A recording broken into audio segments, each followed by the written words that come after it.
तुमसे हैं धड़कनें। चलिए शुरू करते हैं चैप्टर 4। रुद्रांश रोड क्रॉस करके थोड़ी सी दूर पर आकर उस गली में अपना कदम रखता है, पर इसके साथ ही उसका दिल कांपने लगा था। न जाने क्यों उसे एक डर सता रहा था। वहीं धड़कन, जिसे दो लोग पकड़कर ले जा रहे थे, हमेशा जिसके चेहरे पर दुपट्टा बंधा होता था, आज उसके चेहरे पर दुपट्टा भी नहीं था। उसके चेहरे पर था तो कुछ बस उसकी नीली आंखों से बरसते हुए बेपनाह आंसू। उसका चेहरा रो रो कर लाल हो चुका था। वो बस एक ही विनती करे जा रही थी, प्लीज प्लीज मुझे छोड़ दो, मुझे नहीं जाना, प्लीज मुझे छोड़ दो।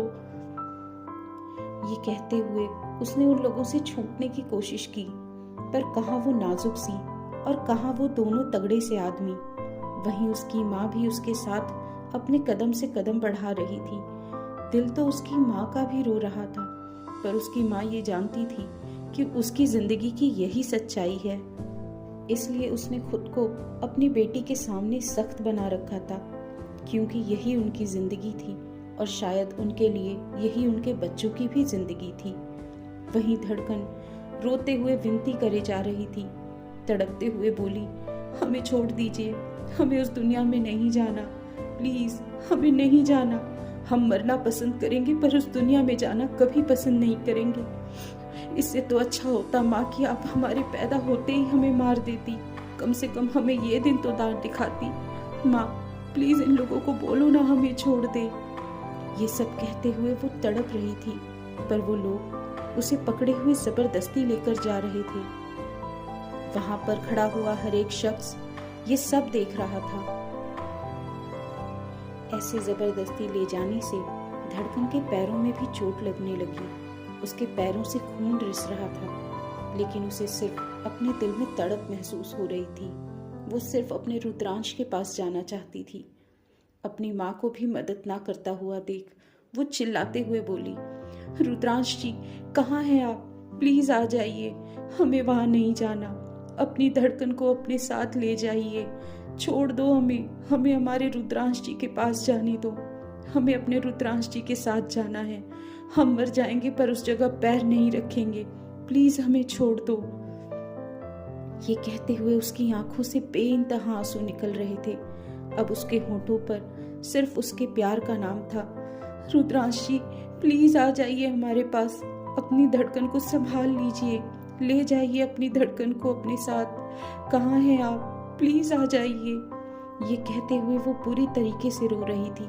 वहीं अपने दिलबर का दर्द महसूस करके रुद्रांश भी पूरे तरीके से पागल होता जा रहा था। उसे हद से ज्यादा बेचैनी हो रही थी। वो बस अपनी धड़कन अपने सीने से लगाना चाहता था।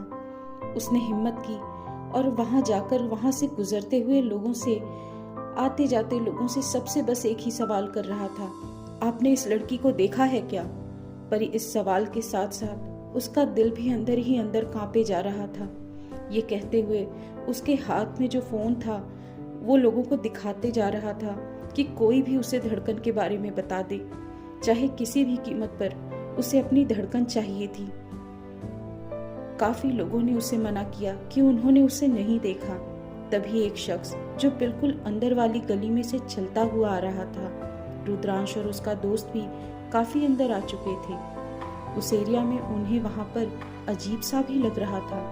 वो शख्स उसी गली से आ रहा था जहां पर कोठे की महफिल सजती थी। रुद्रांश उसे फोन दिखाते हुए बोला, आपने इस लड़की को देखा है क्या? वो आदमी उस फोटो को देखते हुए एकदम से बोला, अरे हाँ। ये सुनकर रुद्रांश जल्दी से बोला, कहाँ कहाँ देखा है, जल्दी बताओ। उस आदमी ने उस गली की तरफ इशारा करते हुए कहा जहां महफिल सजा करती थी। बोला, अभी दो आदमी उस लड़की को मीनाबाई के कोठे की तरफ ले जा रहे थे। बेचारी बहुत रो रही थी, चिल्लाते हुए किसी का नाम ले रही थी। शायद कुछ रुद्रांश रुद्रांश करती हुई रोए जा रही थी और दो लोग बड़ी बेरहमी से उसे ले जा रहे थे। उस आदमी की बातें सुनकर रुद्रांश का दिल बिल्कुल धक सा रह गया। उसे अपनी धड़कन रुकती हुई महसूस होने लगी। वो बिना सोचे समझे उस तरफ भागा जिस तरफ उस आदमी ने इशारा किया था। वहीं राहुल भी ये सब सुनकर हैरान हो गया। वो भी रुद्रांश के पीछे पीछे भागने लगा। वहीं धड़कन जो उस जगह तक पहुंच चुकी थी। उसके सामने एक बहुत बड़ी हवेली थी जो दिखने में जितनी सुंदर थी उसमें उतने ही लोगों के आंसू बहाए गए थे उसे सजाने के लिए। उन आदमियों ने धड़कन को उस गेट के पास लाकर खड़ा किया और दोनों उस गेट के एक एक कोने पर खड़े हो गए और उसकी माँ की तरफ देखते हुए बोले, लेकर जा इसे अंदर। उसकी माँ ने धड़कन का हाथ पकड़ा। धड़कन तड़पती हुई आवाज में अपनी माँ की तरफ देखते हुए बोली, माँ प्लीज हमें अपनी जिंदगी के पास जाने दीजिए, नहीं तो हम मर जाएंगे। ये कहते हुए वो अपनी माँ को उम्मीद भरी नजरों से देख रही थी। उसकी माँ ने उसकी नजरों से अपनी नजरें नहीं मिलाई। अपना चेहरा नीचे झुकाकर उसे अंदर की तरफ ले जाने लगी। धड़कन का पैर उस दहलीज को पार भी करता उससे पहले ही किसी ने आकर एक झटके में उसे अपनी तरफ खींच लिया और अपने सीने से छुपा लिया। उस शख्स के सीने लगते ही धड़कन ने खुद को पूरी तरह से ढीला छोड़ दिया, जैसे वो जानती थी कि ये बाहें किसकी हैं। धड़कन का पैर उस दहलीज को पार भी ना कर पाया। धड़कन ने उस शख्स को महसूस करते हुए सिर्फ एक शब्द कहा, रुद्रांश जी। ये कहते हुए उसने अपनी आंखें बंद कर ली। उसकी आंखों के आंसुओं ने रुद्रांश के सीने पर जाकर उसकी शर्ट के ऊपर अपने निशान बना दिए। रुद्रांश ने धड़कन को पूरी तरह से अपनी बाहों में भर लिया। वो गुस्से से गहरी सांसें ले रहा था। बहुत बुरे तरीके से भागता हुआ आया था। वहीं उसे देखकर वहां उनके आसपास खड़ा हर कोई हैरान था। रुद्रांश का दोस्त भी आकर वहीं खड़ा हो गया था। उसकी भी सांसें गहरी चल रही थीं। वहीं धड़कन, जिसने अपनी आंखें बंद कर ली थी, रुद्रांश ने उसे पूरी तरह से अपनी बाहों में छुपा लिया। कुछ सेकंड बाद उसने अपनी नजरें उठाकर देखा तो वो दोनों आदमी गुस्से से उसको देख रहे थे। धड़कन की माँ भी एकटक रुद्रांश के चेहरे की तरफ देख रही थी। उनके आसपास और भी लोग खड़े थे। रुद्रांश की आंखें गुस्से से लाल थी। उसके चेहरे पर गुस्सा साफ झलक रहा था।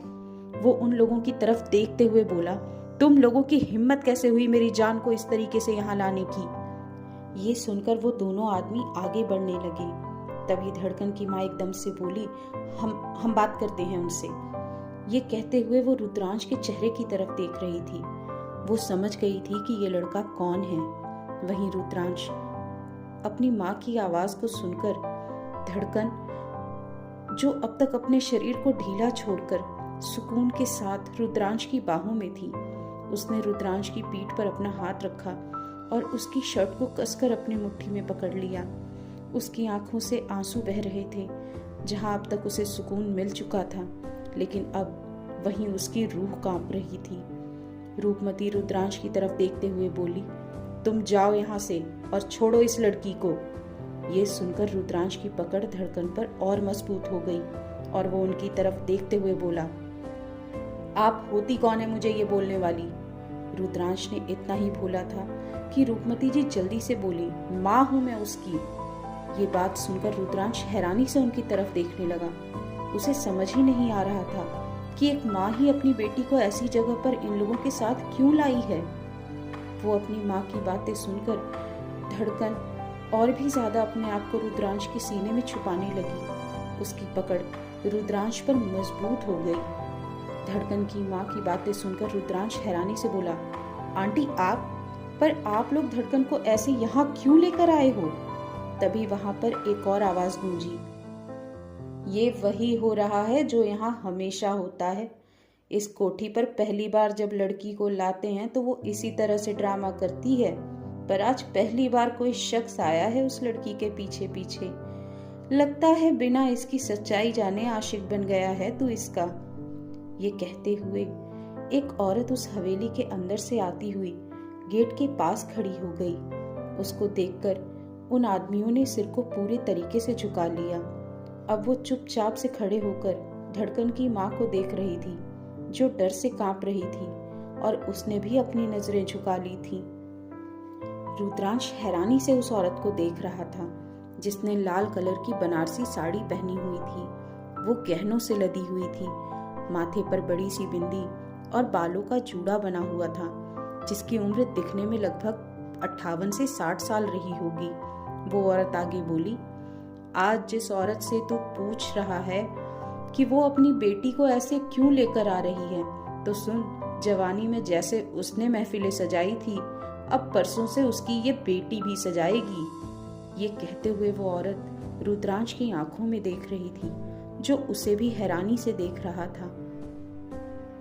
जहां उसके चेहरे पर गुस्सा था, वहीं उसकी आंखें गुस्से से उस औरत को घूर रही थीं। वहीं वो हैरान भी था और कुछ कहता, तभी उसके कानों में धड़कन की आवाज पड़ी। धड़कन जो कब से उसके सीने से लगकर सिसक सिसक कर रो रही थी। मीनाबाई की बात को सुनकर वो रोते हुए रुद्रांश पर अपनी पकड़ मजबूत करके बोली, हमें नहीं सजानी कोई महफिल, हमें नहीं रखना उस दुनिया में कदम। ये कहते हुए उसने अपना सिर रुद्रांश के सीने से हटाया और उसकी आंखों में देखते हुए बोली, रुद्रांश जी, हमें अपने साथ ले चलिए, हमें नहीं जाना इस दुनिया में। उसकी बातें सुनकर रुद्रांश का दिल बेचैन सा हो गया। तो आखिर क्या हुआ धड़कन के साथ आगे? क्या रुद्रांश धड़कन को अपने साथ ले गया? उसकी सच्चाई जानने के बाद भी उसने क्या किया? इसे जानने के लिए सुनते रहिए तुमसे हैं धड़कनें।